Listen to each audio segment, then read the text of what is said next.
The Daily News Online presents Inside High School Sports.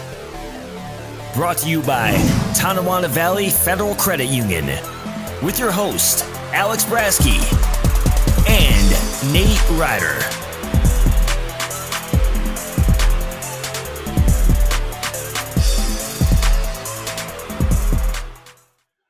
Hello, everybody, and welcome to yet another episode of Inside High School Sports. My name is Alex BRASKY. Nate Ryder on the other side of the line of the Zoom app, where we are able to bring you another episode of Inside High School Sports, brought to you by the Tonawanda Valley Federal Credit Union.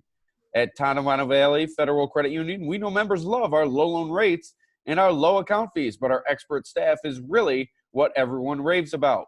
If you are not a member, consider joining and learn why our TVFCU members are considered friends, family, and fans. New members are always welcome. Stop in at 10 Jefferson Square. That's behind Wendy's in Batavia. Nate, we'll get right to it here. We have a couple more of our senior profiles, which we've been featuring in the Daily News print edition all week and even last week. Beginning with your interview this week, Beetle Smith, as she's affectionately known, but Brianna Smith, out of Oakfield-Alabama, one of the top athletes in our region for at least 4 or 5 years now. And she's the leading scorer in Oakfield-Alabama history in terms of basketball. And her accomplishments go on. And perhaps the most impressive thing is she's going on to college where she's playing not one, but 2 sports. Yeah, and, I asked her where the nickname Beetle came from, and it's kind of an interesting story. But the thing with Brianna Smith is she was set to play in her 14th varsity season for Oakfield this year, this spring. And, that's pretty impressive. That's almost 5 years for each sport. And, she was good at every single one of them, multiple GR all-star selections, and she's going to be going on to Buff State to play both volleyball and basketball. And we talked about, the difficulties that come with that and trying to play 2 sports, and she thinks she can handle it. And, kind of all the other little things that come along with being a high school kid right now. Yeah, it's definitely an interesting time for scholar athletes, and Nate and Brianna got a little bit into that in this interview. Brianna Smith, 3-sport athlete at Oakfield-Alabama. And before we get started, many people probably know the answer to this question, but I don't. Where did the nickname Beetle come from? When I was younger, my older brother had a speech impediment, and he couldn't say his R's very well, so it kind of just came out as B, and then he called me Beetle one day, and my mom started calling me that, and then it just kind of catched on, and everybody started calling me that. What has life been like for you the last, being a high school senior and the last month or so? It's just got to be crazy. It really is, to not be able to do anything, trying not to leave your house to make sure you don't get your family or yourself sick. It's kind of making me go crazy a little bit because of, I'm not used to being home all the time. Mm-hmm. But it's really giving me the chance to, be there with my family and hang out with them. Are there things athletically you're trying to do just so you don't fall into kind of a little funk here? Because you're somebody who's been doing this for so long and you plan on doing it in the fall, so you got to keep in some sort of shape here. Yeah, I have been doing at-home workouts. My softball coach now for Oakfield has been giving us workouts, and I've been kind of keeping up with those. And we have a basketball hoop out in my driveway. I tend to go out there and shoot around every day. You're also a good softball player. What's it like right now not being able to have that final season in high school? It really sucks not knowing like how it's all going to work out. But, I'm just trying to keep a level head when it comes to that. It hasn't really kicked in that, I'm most likely going to be done with high school sports yet. But, I'm hopeful. Now, you were basketball 5 years on varsity. I think this was going to be your 4th softball season on varsity. Now, how many was volleyball? 4 or 5? 5. It was 5. For so there's 14. You're looking at 14 high school varsity seasons just cut short for something that has nothing to do with athletics. Mm-hmm. It's got to be crazy. It's really crazy to think that this is how it's going to end. Mm-hmm. But really for 5 years you've become kind of that face of Oakfield-Alabama girls athletics. Did you ever think that you were going to grow into that and become the player you were? Honestly, no. I always looked up to those girls who were those faces, and I never thought that I'd be one. But it's just incredible to think that like people look up to me now, and it's crazy. Just talk about, what it meant to you to become the all-time leading scorer in Oakfield. I mean, there's been a lot of talented players, that's come through that program over at least the last 20-something years. What does that mean for you? It means a lot. It's crazy to think like that I'd ever become the top scorer. I never thought that until like last year when people were putting in my ear like you could actually do it if you really tried. And it's like crazy to think that like all that time and effort I put in, like now I could be known at Oakfield for sure, at least for a little bit, in case someone else breaks it. But you got to hold on to it for a few years. Of anyway. course, hopefully.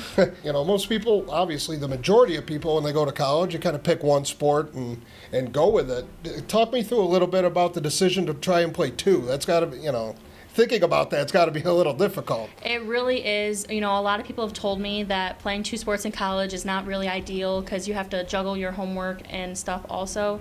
But I really love playing volleyball and basketball. So being able to play both of them is really cool. And, I've been playing, all three sports and AUs and clubs ever since, I was 12. So I like to think that I can juggle those things pretty well. But, being able to play both is like just incredible to think.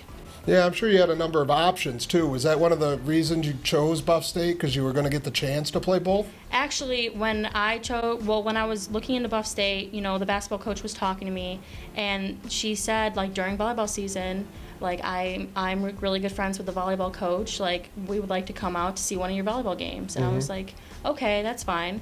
And they came, and the volleyball coach, was like, I, would love to have you come for our team and try out.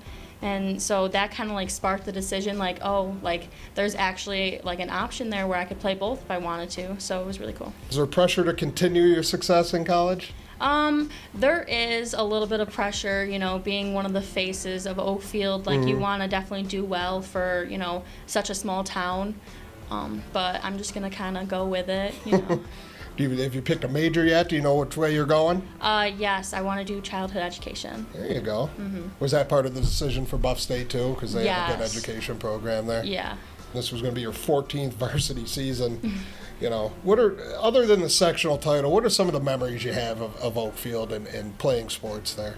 Definitely just making it to the semis a whole bunch of times and being able to play with my friends is amazing. Like the bonds that we have like are incredible, and coming from like a smaller school, like you'll know everybody when you walk down the hallways. So I don't know, it's just like just meeting the people and just hanging out with them. What's the first thing you're going to do when they finally come out and say, all right, everything's easing up here and you can go out and start to do something? What's the first thing you're going to do?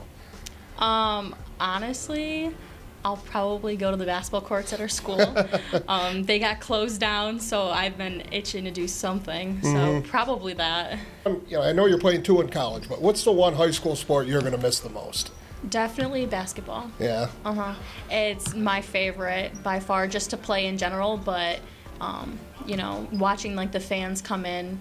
At Tonawanda Valley Federal Credit Union, we have members of all types. From Blue Devils to Knights to Dragons and Leprechauns, we have solutions for all their financial needs. We not only provide checking and savings accounts, but also loans for vehicles and student loans. Our members also enjoy exclusive benefits through our scorecard rewards programs. To become a member, you can stop by our office in downtown Batavia or give us a call. Tonawanda Valley Federal Credit Union, local, personal, and owned by members.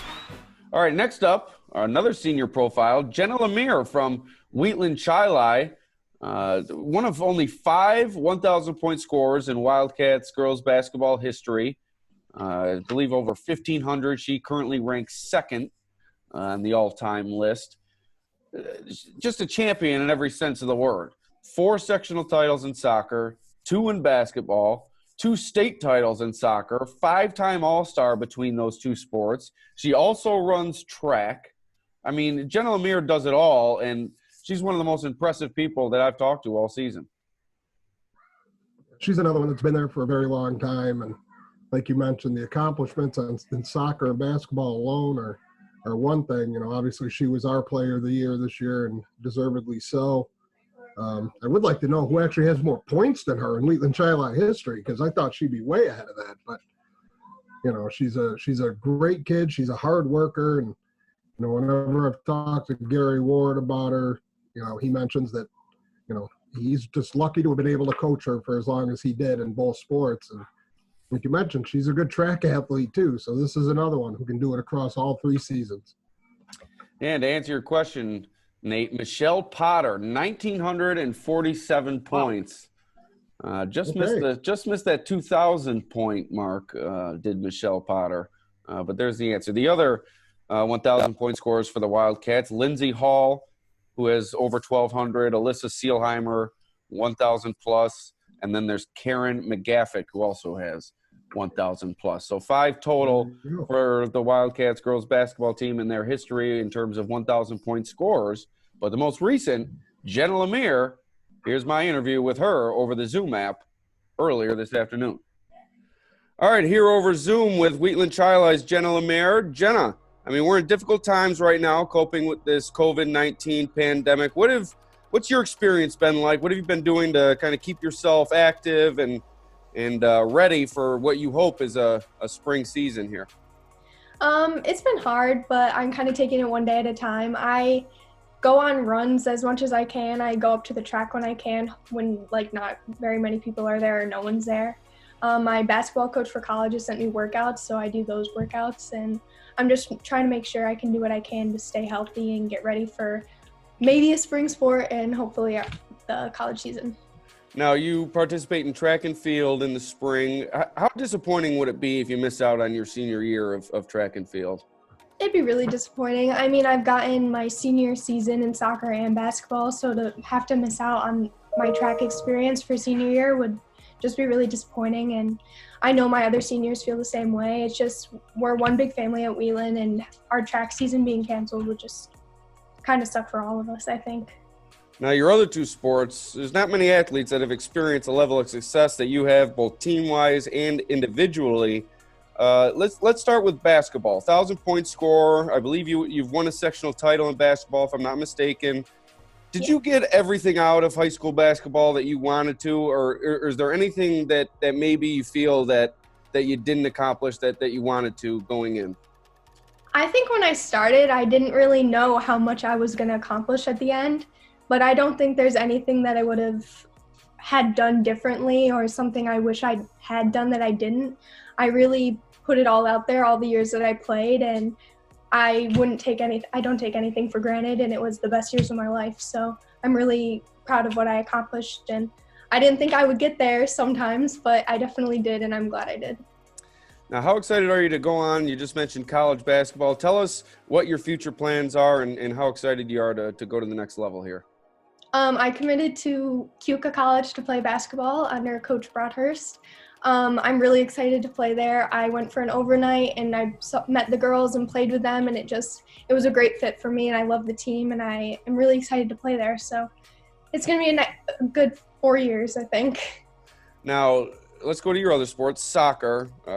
Incredible run for the Wheatland-Chili soccer team.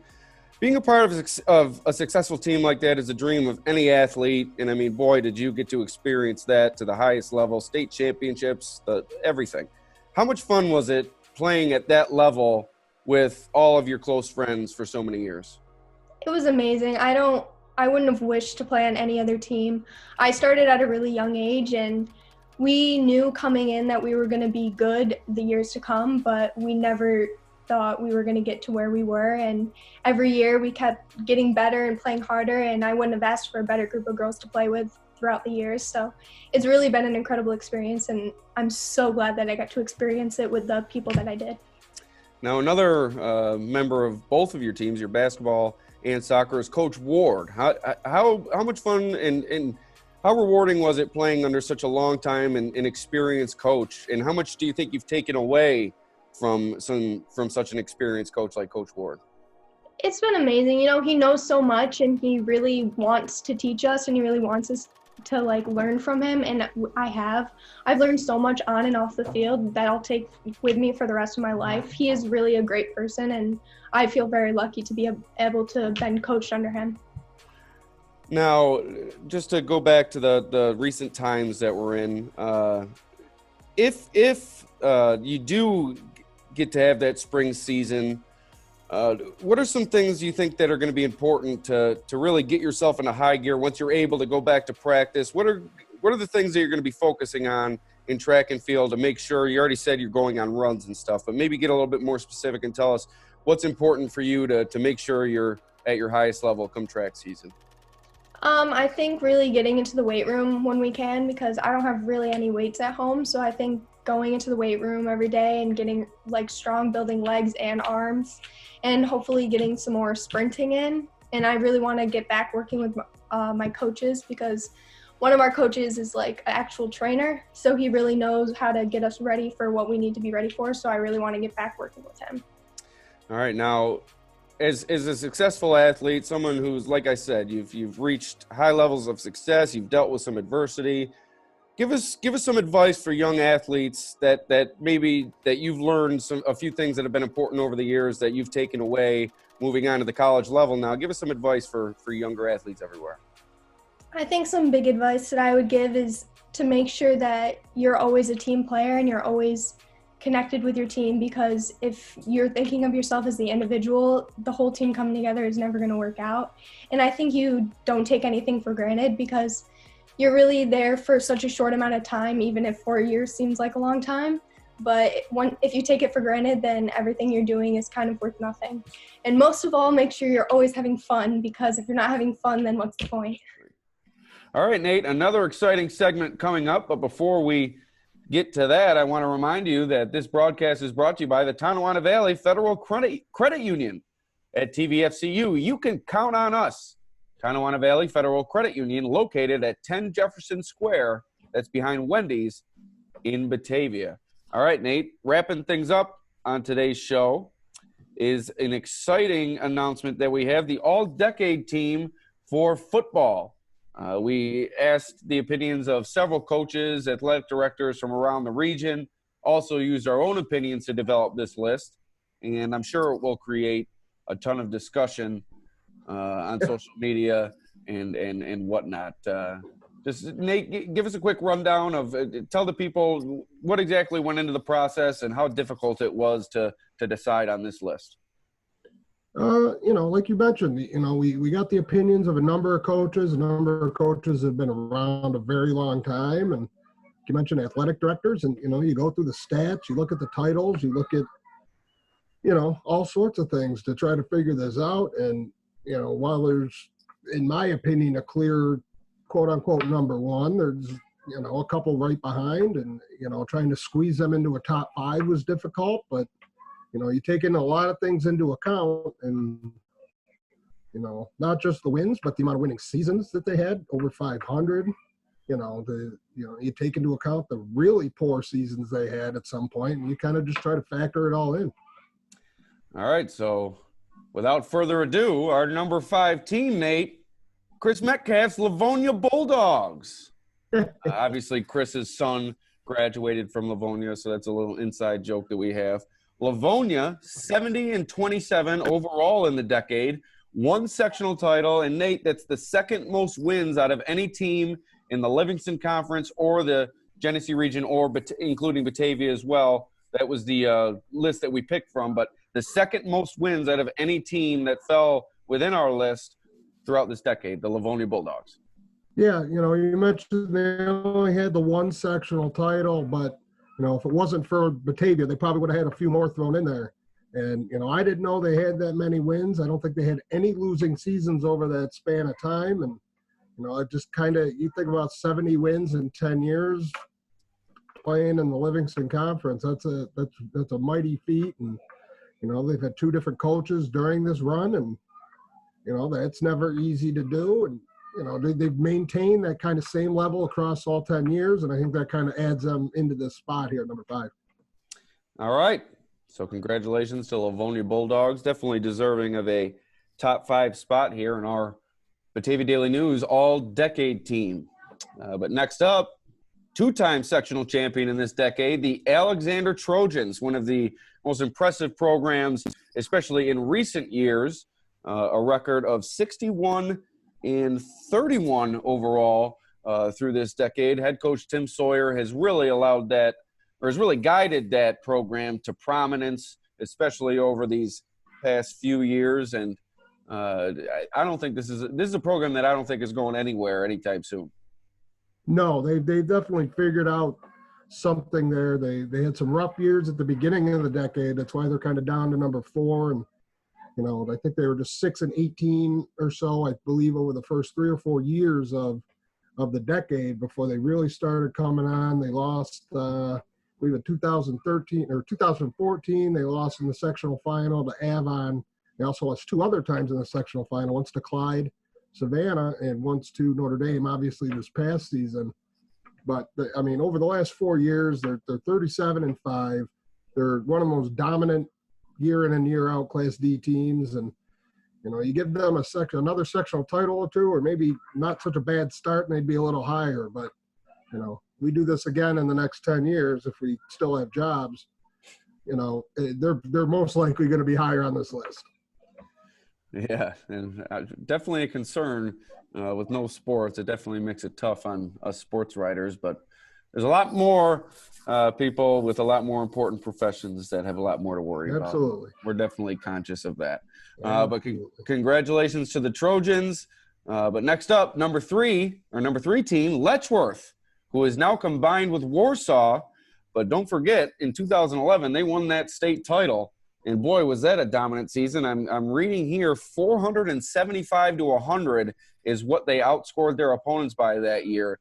I mean, that's just incredible. 3 sectional titles between just Letchworth and now Letsaw, 32-16 as Letchworth and 32-14 as Letsaw. So I think that just shows the most impressive thing about this program, Nate. They came together, and it seemingly at the right time, and literally didn't miss a beat. 32-16 versus 32-14 after the merger. Yeah, and you mentioned the state title season. The team the year before that didn't allow a point until the sectional playoffs. So, yeah, under Sticks McMullen, they were impressive. And, you know, their problem is and why they're number 3, I think, you know, and then somebody can debate it's not a fault of the kids. But, you know, after Sticks left, they had a few down years, and then they had to merge with somebody. And, you know, all these other teams on this list haven't had to merge with anybody. And while it's great for high school football and great for high school kids to be able to play and what it's doing to keep football alive, you know, it kind of dampens what they did, because, you know, what Letchworth did on their own was impressive and what they're doing now is impressive, but to me, it's 2 different separate entities. Obviously, kudos to Coach Mann and what he's been able to do over there, because, you know, they've won 2 sectional titles in a row, and that's no small feat, especially with combining with, you know, getting new kids to play together and stuff. And, you know, they're another one. They keep this going, they're going to be up higher, you know, come the next 10 years. Yeah, so congratulations to Letchworth. And moving on to our number 2 team, another team that's really come on as of late, 4 sectional titles since 2014, the Batavia Blue Devils, 63-32 overall this decade. Like I said, those 4 titles and a state title appearance behind, obviously, one of the best Class B running backs you'll ever see in Ray Leach.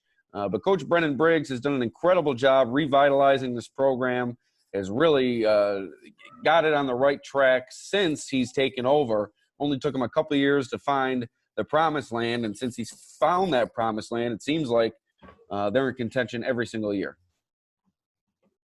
Yeah, you know, and what people kind of forget is how down that program was before he took over and before at the beginning of the decade, I should say. You know, they were not very good for a long time. And it, like you said, it took him a few years to build that up. So their overall record isn't as good. But, you know, since the 2014 season, I think they're 52-11. You mentioned those 4 sectional titles in 5 years. And, you know, who knows if half the team didn't get hurt last year, they could have made a run at another one. You know, and who knows if Ethan Biscaro doesn't get hurt in that state title game, you know, could they beat Glens Falls? And, you know, it's possible. So, you know, you're looking at one of the best programs right now in Section 5 altogether, because it doesn't matter who's coming in and who's going out. Coach Briggs has that team top notch every game, every year now. Yeah, there's no doubt about that. Congratulations to the Batavia Blue Devils, my alma mater, Blue Devil Pride. But moving on to our number one team and our third team in the top 5 from the Livingston Conference, which has been one of the most dominant small school conferences throughout New York State in football and in many sports for that matter. But our number one team, 2-time state champion this decade, the Hornell Red Raiders, 4 sectional titles, 74-29. Like I said, just state titles. You don't see 2 state titles in a decade very often. And this has definitely been one of the most impressive teams. A 2-year stretch in 2016 to 2017, they went 19-2. It doesn't get any better than that. No, you mentioned those 2 state titles, and even the year after in 2012, they made it to the state title game again before losing. So, you know, and I believe they've only had one really down season in this decade. They had one lean year there at one point. I want to believe they were 2-6 or 1-7. And then they built right back up and, you know, another sectional title win. And, you know, it's one of those programs because it's down way in the southern tier that it doesn't get as much exposure, you know, as a lot of teams. And, you know, they fell victim to the same Batavia team we talked about with Livonia too. So what they were able to do, like you mentioned, 2 state titles, granted they were a long time ago, but hey, we're counting the whole decade. So, you know, well-deserved for this team and, you know, 74 wins, the most in our coverage area over that span of time. And another one that's done it with 2 separate coaches, which is the easiest thing to do. And after I said, they had those down years, but they built them right back up. So congratulations to the Hornell Red Raiders, our top team on the Batavia Daily News all-decade team. And really congratulations to all these teams. They're all incredible programs, incredible coaches, incredible players. All of them have really found their stride at given points. And like Nate has really hit on with all these teams, it's really the consistency. There's really only been maybe 1, 2 at the most down years for all these programs. And in every other year, it seems that they're in contention for that sectional title. But like I said, congratulations to them. And thank you for Brianna Smith and Jenna LaMere for joining us on this week's episode of Inside High School Sports, which is brought to you by the Tonawanda Valley Federal Credit Union. My name's Alex Brasky. For Nate Ryder, signing off. We'll see you next week.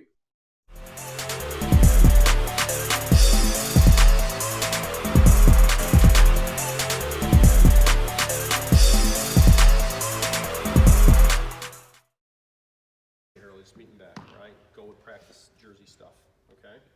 Should we do blue and yellow, Penny? Yeah, that would be good. All right.